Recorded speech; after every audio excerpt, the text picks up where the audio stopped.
Have you ever wondered how a small, fog-covered island on the edge of Europe rose to rule half the world?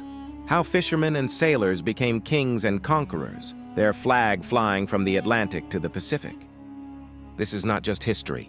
This is the story of the British Empire, from misty beginnings to global domination. Lecture-style narrative, English, pat in 500 words. Before the 16th century, Britain was not an empire. It wasn't even a powerful nation. It was a small collection of islands off the coast of Europe, cold, windy, and often forgotten by the rest of the world. Its soil was not rich, its resources were limited, and its people survived mostly by fishing and trading. But the British had something different, a restless curiosity. They looked at the vast ocean not as a barrier, but as a pathway. And that vision changed everything.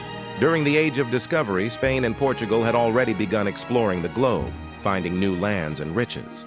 Britain, watching from afar, began to ask a simple but dangerous question. If the world is so vast, why can't we have a share of it? That question became a spark, and from that spark, the fire of empire was born. Ports like Bristol, Plymouth, and London became centers of ambition. Sailors set out in fragile wooden ships, armed with courage and a thirst for adventure. The sea became their battlefield, their school, and their dream. It was in this era that Queen Elizabeth of France encouraged explorers to bring glory to England. Among them was Sir Francis Drake, a daring seaman who circumnavigated the globe, proving that England too could stand beside the mighty empires of Europe. Drake's journey was more than exploration. It was a message to the world. Britain was rising. Meanwhile, on the mainland, Europe was in chaos. Religious wars, new inventions, and the birth of global trade reshaped everything. Britain realized that survival would not come through isolation, but expansion. It needed ships, colonies, and above all, control over trade. That realization planted the first seeds of empire.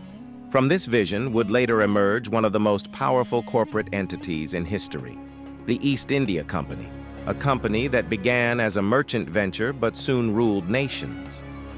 At first, the British came to trade for spices, tea, and textiles, but trade brought influence, and influence demanded protection. Small trading posts turned into fortresses. Fortresses became colonies, and colonies became the foundation of an empire. What began as a handful of sailors chasing dreams became a machine of conquest and commerce. Britain's isolation on the edge of Europe became its greatest strength. It looked outward across the seas and saw opportunity where others saw only danger. This was not the story of luck. It was the story of vision, of a people who refused to be small, who believed that the horizon was only the beginning.